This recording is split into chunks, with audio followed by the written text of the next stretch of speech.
Hello and welcome to the Lund University International Podcast. On the show, you'll hear from current students, alumni, teachers, and many more special guests as we explore what it's really like to live and study at Lund University. My name is Tim Parker, and I am an International Communications Officer here at External Relations. Lund University has quite a lot of exciting opportunities for our international students, and we have 3 students in the studio today to talk to us about a very exciting opportunity, a conference that they attended earlier this spring. So please introduce yourself.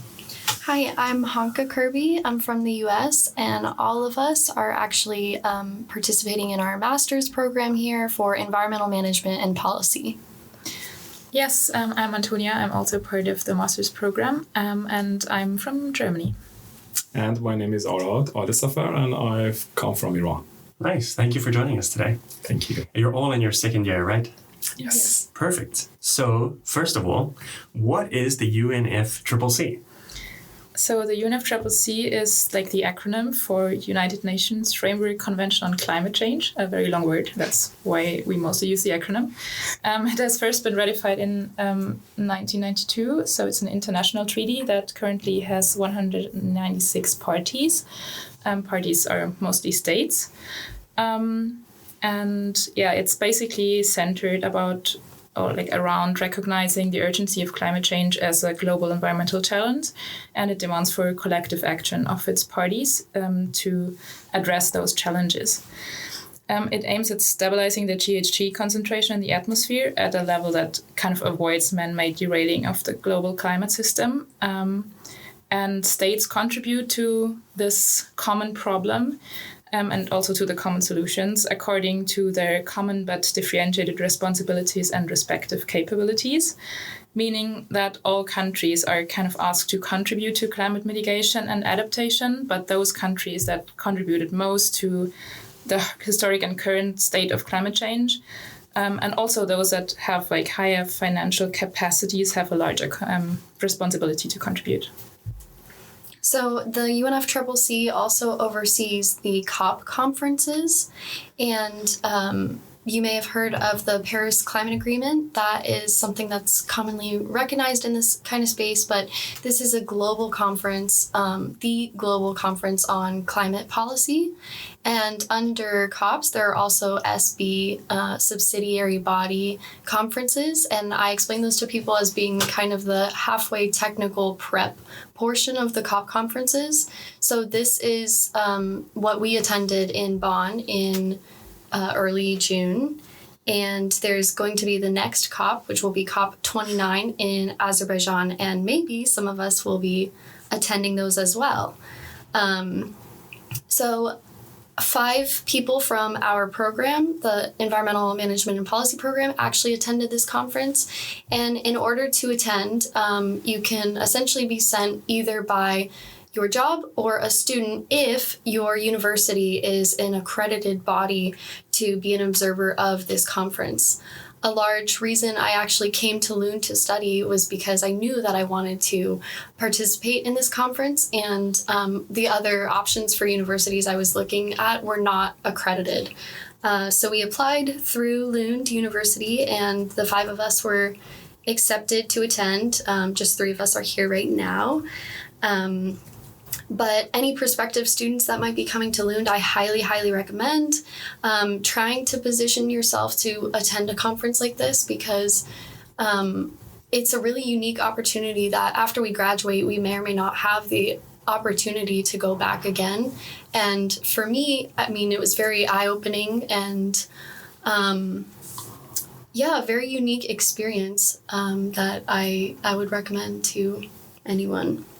So not all universities, not a lot of universities have these observatory cells. And I guess I should also add one thing that, as Hanka mentioned, that we all study the environmental management and policy.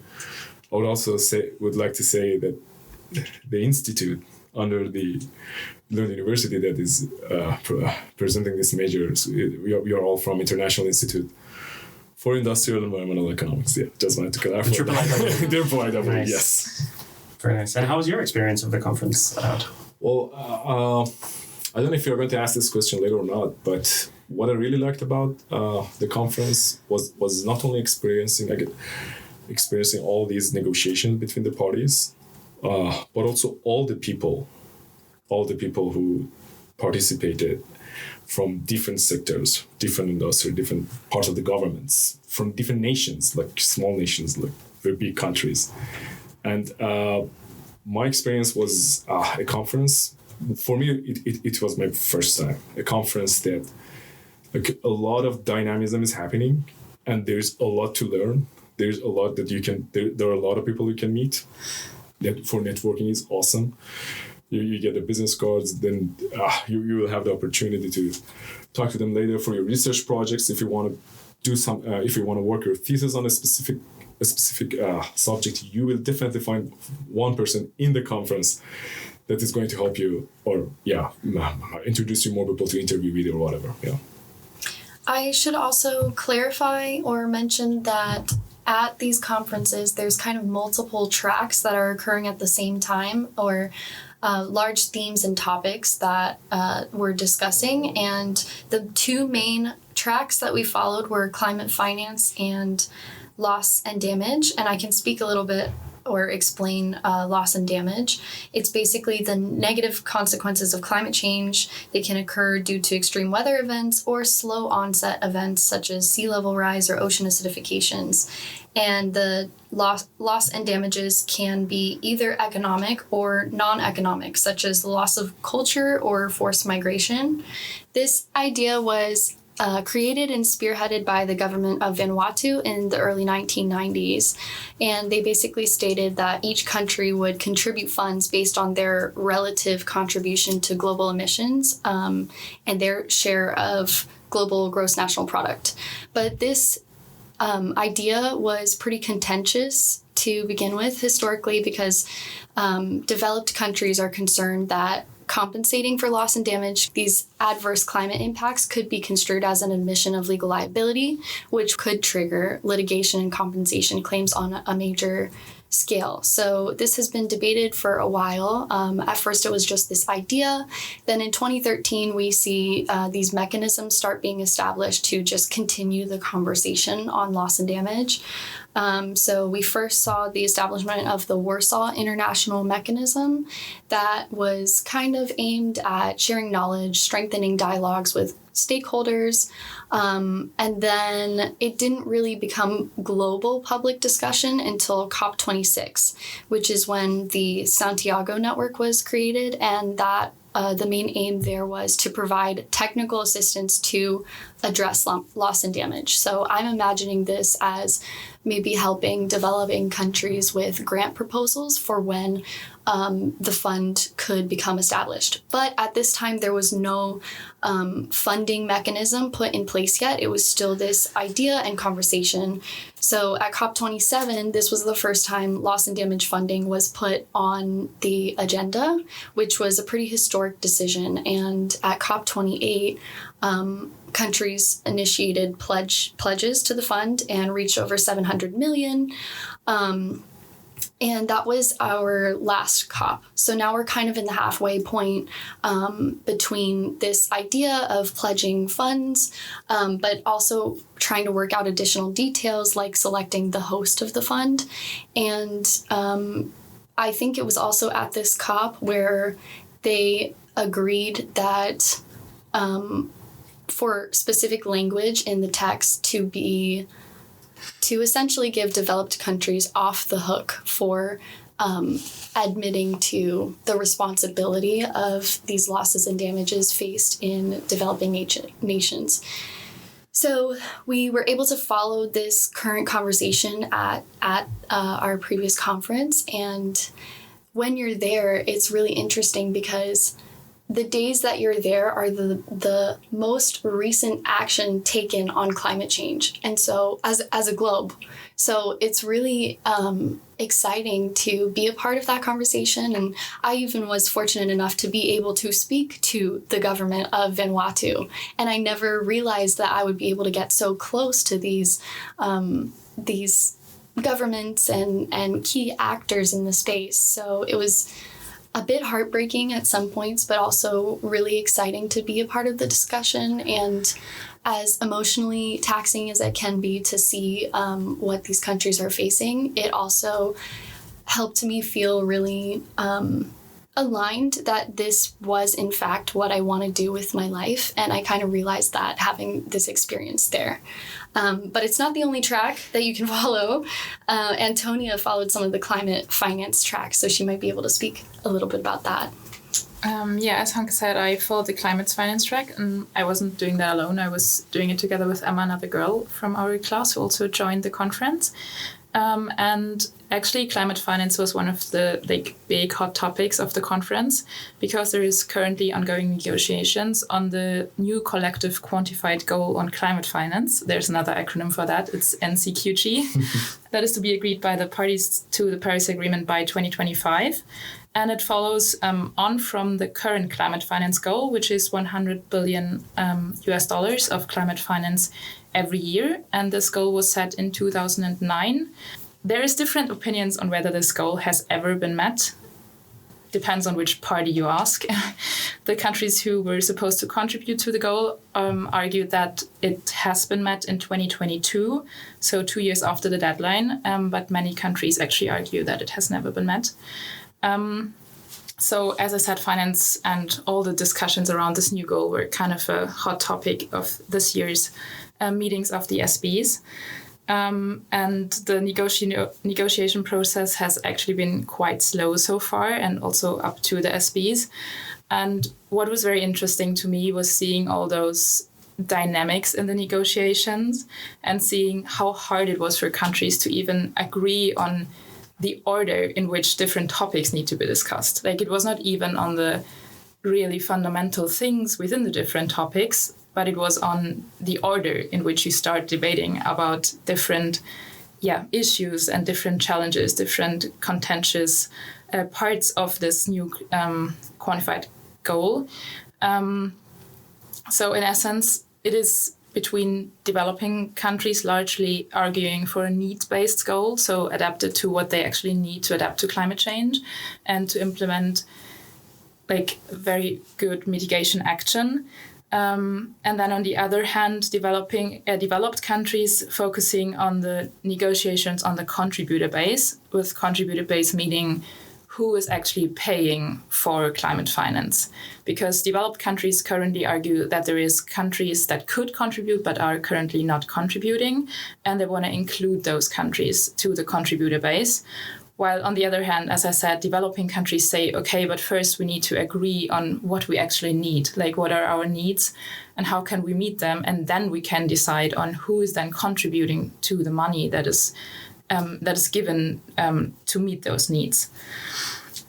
So for me, as I said, that was super interesting to see how slow those processes can be. And I mean, we learn a lot about that also in our program. We discussed, for example, international environmental law in the last course of the last semester. And it was just super interesting to see how this translates into practice, and how you can see those different interests of states, those different perspectives they bring to the table play out in a conference like that, and how this then can block negotiations from really moving forward.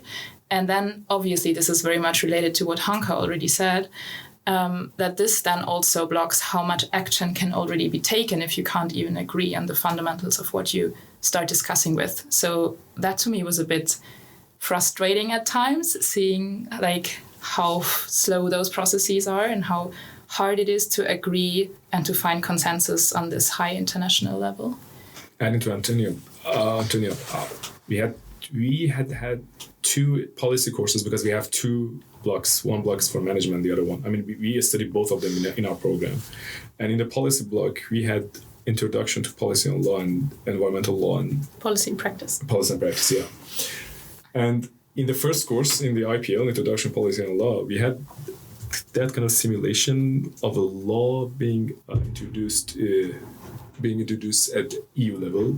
It was about these halogens and these LEDs, and we had that kind of simulation that we were different stakeholders trying to talk about, like, trying to negotiate on our own interests, and we kind of saw that in a very detailed way.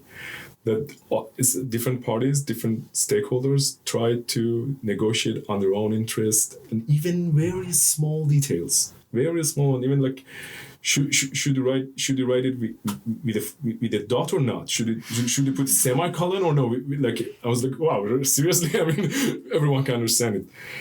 So yeah, I just hope.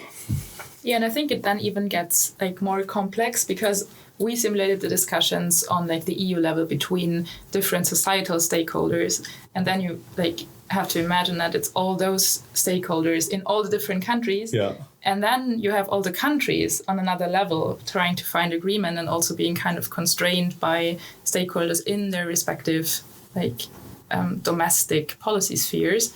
So I think this just like has illustrated a lot on how complex this is, and on how many interests are at play when they are negotiating those big international treaties, and how to move forward actually.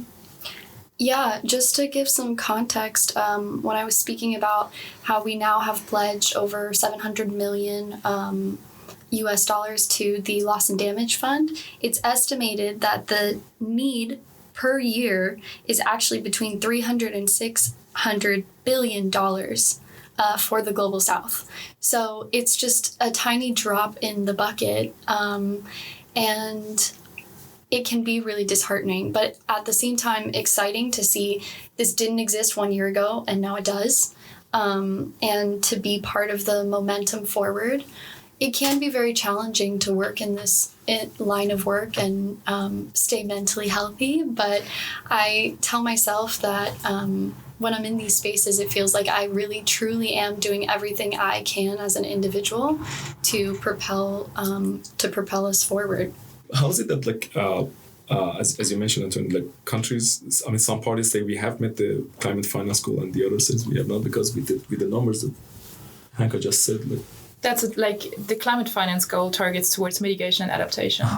So it does not include loss and damage. That's another very like crucial factor they disagree on, because it's currently only covering adaptation and mitigation, and also it's not a need-based goal at the moment. It's a politically negotiated goal, the 100 billion. Like, this has no real, like, I don't know, scientific basis. It's a political goal. It's not a scientific goal. Yeah. It's the same with the 1.5 degree goal and the 2 degree goal. These are politically negotiated goals. I mean, they are based on some kind of science, but they are in essence politically negotiated, and it's the same with the finance goal, even more so, I'd say, with the finance goal probably.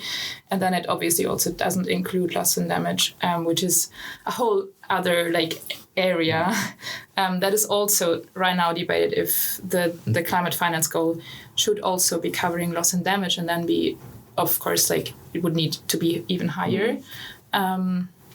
But right now it's like the exact quantum of the goal, so how high it should be, is also not agreed on. Like, this is somewhere up in the air, with some countries refusing to make to set out an idea of how high it should be, as long as, for example, the contributor base is not set. While other countries arguing for the need-based goal, they say that at first you need to set the quantum. At first you need to say how much money we actually need, and then you can like decide or like negotiate on who is then contributing to this goal. So that's just two different perspectives regarding, or like depending on whom you ask. If you ask developed countries, they will say we first need to agree on the contributors and then can set the goal. Thanks. But at these conferences, the politics are really present, and some of what we saw, for example, was Russia actually blocked the agenda for the morning to be moved forward until Germany, where the conference was hosted, would give all the Russian delegates visas that they hadn't previously approved. So we had to take a break until this was fixed. That was the first day, right? The first day. And there's lots of little things like that happening. And this was actually the technical focused conference, but I think at the COP in November, we're going to see the heads of state will be there, business and other interests will be there, and press and media will be more present. And so there we'll really see that, I think, on even a larger scale. I think that's also an important point to make, that this conference did not include any members of business or industry. The only observing parties that were there were basically research organizations and then NGOs of different form, like environmental NGOs, youth organizations, and then obviously a few press and media observers. But then in the COP, I think it's going to be even more, as you said, politicized and even more contentious, probably, with then also business and industry having like a large presence there. Okay, so how does attending the UNFCCC enrich your experience as a Lund University student and enhance your future career opportunities? I have been really fortunate that I have thought I want to go in this kind of direction, actually maybe one day working for the UN and maybe in climate adaptation. I've known that for a while, but I really think it's beneficial to anyone who's interested in things like global policy or sustainability, international affairs. And it really is, as Arad mentioned, a great networking opportunity. Because I was able to speak with the government of Vanuatu, I think I'll center my thesis around how island nations are applying for loss and damage funding. And I was fortunate enough to get a technical, I believe it was a grant proposal for this loss and damage funding before it's even been established, but they were able to send that information to me to help with my thesis. So it is also really great for that kind of master's thesis work. As we ourselves are about to start that process, I'm hoping to also tie it again into potentially conducting some interviews at the next COP. But I have met a lot of potential resources for career help in the future. And it also helps give you the perspective of, are you interested in more NGO work, or the way business can play sustainability into this, or all the different actors involved? You kind of get to see them work together. And that's been beneficial for me to help exactly pinpoint what area is best for me.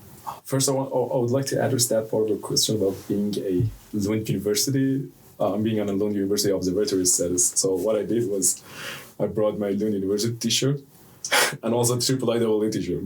So, I mean, the IIIE t-shirt was I didn't meet anyone from the from the previous batches, but when I had like Lund University t-shirt, like a lot of people will recognize, oh, you're from Lund University, wow.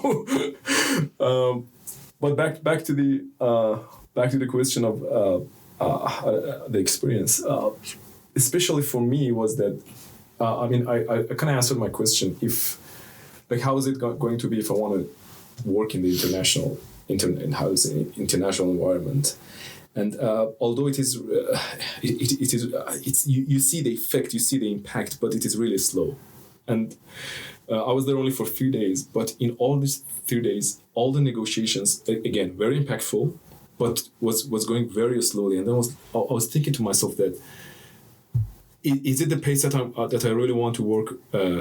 Is it the pace that I really want to focus my future career on it or not? Because in the business sector, sustainability, no, it is by far faster. I mean, not by far, but it is faster. The other thing was the different perspectives from people, because you have a lot of coffee chats.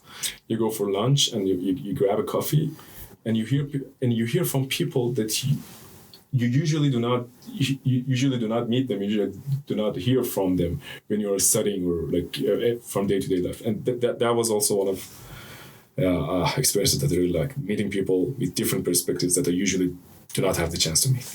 Nice. Yeah, and I think it's actually a really valuable lesson if you go and you realize this isn't the space for you. Because if you are interested in international work or maybe sustainability, I think it's like drinking from the fire hose with the amount that comes at you while you are there. It's such an emotional experience. And yeah, it kind of does help you figure out if you can be willing to put yourself through that, and if you can stay afloat through that, or if the process is too slow for you. But there were other actors, as I mentioned. For instance, I met I believe it was the president of a NGO in Kenya, and I got to hear a little bit about what they do there. So it can also connect you with other areas of work if you think you might be interested, but then find that the UN, for instance, is too slow going, or whatever your interpretation is. You might be able to better find the right place for you. Maybe also to add to the networking, I think what also makes it easier is that you have all those, they're called constituencies, so like subgroups in which the observers are organized. So for example, going through Lund University as a research organization, we were part of RINGO, so that's the constituency for research and independent NGOs. But then also because we are young people below 35, we were allowed to participate in YOUNGO meetings. So that's the constituency for women, gender and youth NGOs. And I think that was also super interesting, just to meet new people and make new connections, hang out with people you would never meet otherwise, meet people from all around the world, coming from very different backgrounds, very different perspectives, also with different interests, different maybe organizations which send them, which then obviously also reflects on their perspectives and views on certain topics. And being part of those groups also helped a lot to organize the day and kind of get structure into what was actually going on, because there is so much going on that you can't follow everything. So having access to those meetings, for example, their daily morning briefings or the debriefs after the day, just helped a lot to get an overview of what has actually been discussed and how to judge what has been discussed. So for me, I think I also really like this opportunity to meet so many new people there, and thereby, I mean, obviously network for the future, but also just have a great time while being there and having meaningful conversations there. Actually, one of the interesting positives that came out of this conference is I met a man through RINGO meetings who was getting his PhD in climate adaptation, and we've kept in touch, and he's offered to supervise my thesis for the coming year. So that was also really helpful for me. That actually sounds really, really helpful, and it ties into my next question about attending the conference and how it relates to your studies at Lund University. I think we already touched a little bit on that with our courses that we are doing at the IIIE. So as Arad said, it's basically a 2-track program. We have a management block and a policy block. Tracks is maybe the wrong word, because we all do both management and policy, but it's mostly obviously related to the policy block, I'd say. And I think it was just very insightful to get a real world perspective and real world practical insights into the more theoretical background we learned about in uni or being here. So as I said, I think it was just super interesting to observe all those negotiation dynamics and how they unfold, and really see how the different interests of different states unfold in those negotiations, and how this can very much inhibit going forward, or also lead to very new coalitions, for example, between countries. And this was something we learned about in our classes, but then discovering or experiencing it ourselves, I think, helped me at least to really understand what this is about. Yeah, sometimes we read a piece of a policy, and it's 60 pages or whatever, and then we go through all the sections and see, why is it it has 2 words for the same concept? Why is it we had the chance to see how all these sections, all these, I would say, passages are written word by word, and now you understand the process, and that was really You understand why there's a semicolon and not a... Yeah. And how do you see the role of youth in climate action? Yep. Thank you for asking that, because I also wanted to add to Hanka, what just Hanka said. And these youth organizations, every day, every morning, all these briefing sessions, and they had like these docs, these online docs. They fill it out, and even if you didn't attend a negotiation or an event or whatever, you could simply go through all the documents and read what just happened. And I can say that, I mean, for the 3 days that I was in the conference, that everything was kind of covered by these youth organizations. So yeah, I mean, very dynamic ones, and I really enjoyed. I will just jump in there real quick and say this conference made me kind of realize it hit me really hard. I've always said that I'm working in climate action to protect future generations, for instance, and I was able to realize there that's current generations. Just depends where you live in the world, and that really hit me hard. But it's at the same time being globally recognized, and so they have a lot more input from the youth, and I mean, we're not as a part of that for too much longer, but it's really exciting to be advocating for the youth right now there. And COP30, not the next one coming up, but the one after, is actually supposed to be the COP for children. So it's really exciting to see that being picked up and carried forward in this work. Is it going to be in Australia or Brazil? Brazil. Maybe also to add to that, I think seeing so many of like our generation being so passionate about it and also so engaged and so like pushing forward made me really hopeful. Like I said I was frustrated at some points, but this other dimension made me actually really hopeful for change to happen and for like things being brought forward in all those topics that were negotiated, because there are really, really capable people in all those fields. I feel that as well. Well, regarding COP30 in Brazil, as I'm a very great procrastinator, do you think we should procrastinate the graduation? I know. I have to figure out how I'll get there from now on. Or maybe we should find a PhD position. I don't know. Tim, would you help us on that? I'll do my best. I guess thank you so much for coming in today and talking about your experience. Thank you for having us. Thanks for listening to this episode of the Lund University International Podcast. If you're interested in learning more about Lund University, you can go to our website, lunduniversity.lu.se.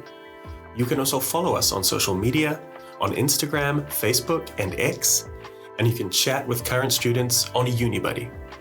Don't forget to subscribe, and we look forward to bringing you a new episode very soon.